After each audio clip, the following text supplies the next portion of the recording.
Good morning अनेक दिन पर आबार एक डेली ब्लग नहीं चले सकाल एखन 8:30 मतो और गांधीनगरे सूर्य माथार उपरे उठे गेছে। तो चलुन एकटू आमार ब्रेकफास्टर व्यवस्था करी। এই যে কাউ মিল্ক এখানে আমুলের নানান রকমের মিল্ক পাওয়া যায়, তো আমরা এই ডেইলি খাবারের জন্য কাউ মিল্কটাই ব্যবহার করি। পুচু এখনো ওঠেনি, তো আমি একটুখানি করে নিচ্ছি আমার হেলথ ড্রিঙ্ক আর আমার ফেভারিট বিস্কিট। সেটা খেয়ে আমি করব একটুখানি লাঞ্চের প্রিপারেশন। তো গত সপ্তাহ থেকে না আমরা মাছ মাংস এখানে পাচ্ছি না, তো আজকে লাঞ্চে ডিমটাই বানাতে হবে। তো ব্রেকফাস্ট করে আমি একটু লাঞ্চের প্রিপারেশন শুরু করে দিলাম। তো এই যে ডিম সেদ্ধ বসিয়ে দিয়েছি আর এই যে নারকেলটা দিয়ে ডিম করব। এটা ডিমার্ট থেকে নিয়েছি, এরকম ছোড়াই পাওয়া যায়, ওই 30 টাকার মধ্যেই দাম থাকে। তো এর মধ্যে পুচু উঠে গেছে, তো ও কালকেই বলে রেখেছিল যে ও একটু লুচি খাবে। তো আমি এখানে বানাচ্ছিলাম একটু লুচি শেপের ওপর যাবেন না, আমার উদ্দেশ্য ফুলকো লুচি বানানো, ওই একদম প্রপার রাউন্ড শেপটা এখনও আমি আয়ত্ত করতে পারিনি। যাই হোক, লুচিটা হবে আমাদের লাঞ্চ, মানে লাঞ্চ আর ওই ব্রেকফাস্টের মধ্যবর্তী একটা খাওয়া দাওয়া। তো এই লুচি খেয়ে ও বেরিয়ে গেছে একটু মাংসের খোঁজে, আর আমি এখানে রান্নাবান্না করছি। তো করছি একটু ভেন্ডি ভাজা, নারকেলটাও ভাপিয়ে নিয়েছি এর মধ্যে। তো পুজো এর মধ্যে চলেও এসছে, ও মাংস খুঁজেও পেয়েছে। তো যেহেতু আমার লাঞ্চ অলরেডি রেডি হয়ে গেছিলো, তো তারপর আর মাংসটাকে বললাম জাস্ট ম্যারিনেট করে রেখে দাও, পরে করব। তো এই যে নারকেল দিয়ে ডিম হয়ে গেছে, করেছি একটু ডাল, এরপরে যা যাবতীয় কাজকর্ম, এই মটকায় জল ভরা, এগুলো সব করে নিলাম, রান্নাঘর পরিষ্কার।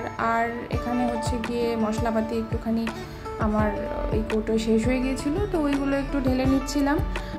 আমি না যা কিছু গ্রসারি ঘরে দরকার হয় মশলাপাতি থেকে ধরে সমস্ত কিছুই চেষ্টা করি বেশি বেশি করে এনে রাখার, কারণ ওই একেবারে ফুরিয়ে যাওয়ার পর নিয়ে আসা জিনিসটা আমার একদম পছন্দ।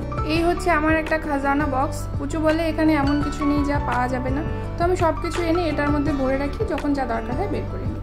তো আমরা লাঞ্চ করে নিয়েছি, এবার ফিরছি একেবারে বিকেলবেলা। এখন একটু রেডি হব, রেডি হয়ে বেরোবো।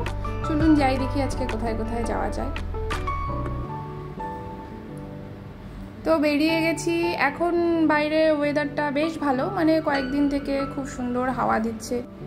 এই দেখুন, এটা হচ্ছে গুজরাটের স্টেট বাস।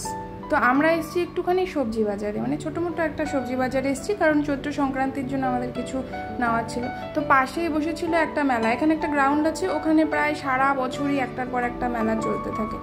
মেলা এখনও পুরোপুরি বসেনি, তো আমরা জাস্ট ঢুকে একটুখানি দেখে নিলাম কি এসছে কি নেই। মেলা থেকে বেরিয়ে আমরা চলে এসেছি গোয়ালিয়র সুইট। গোয়ালিয়র সুইট হচ্ছে এখানে একটা মিষ্টির ব্র্যান্ড বলা যেতে পারে। এটা হচ্ছে আমাদের ঘরের কাছের গোয়ালিয়র সুইটের আউটলেটটা। তো আমরা ওখানে গেছিলাম, নেওয়ার ছিল ছাতু। তো এই একটা জিনিস দেখাচ্ছি, আপনারা হয়তো অনেকেই নাম শুনেছেন, দেখেননি। তো এটাকে বলে হচ্ছে খাখরা। এখানে বিভিন্ন ফ্লেভারের খাখরা পাওয়া যায়।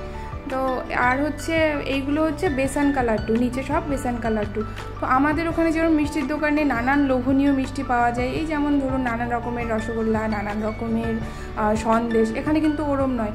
90%ই পাবেন হচ্ছে ওই সব ড্রাই ফ্রুটসের মিষ্টি। তো এটাকে বলে হচ্ছে চাকরি। এখানে দেখুন আর একটা খাখরা, এটাকে বলে কয়েন খাখরা। এখানে অবশ্য গোলাপ জামুন আর রসমালাইটা খুব ভালো পাওয়া যায়।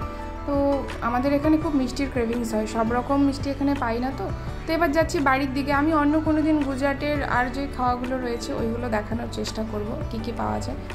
চলে এসেছি বাড়ি। তো আজকে ডিনার বানাচ্ছে পুচু, ও বলছিল ওই বানাবে। তো আজকে ডিনারে থাকছে রুটি আর আলু ঝিঙের সবজি। তো আজকে সারাদিনের সমস্ত কিছু থাকলো একটা ভিডিওতে। আশা করছি আপনাদের ভালো লাগবে। ভালো লাগলে অবশ্যই লাইক, শেয়ার অ্যান্ড সাবস্ক্রাইব করবেন। দেখা হচ্ছে অন্য কোনো ভিডিওতে। ভালো থাকবেন।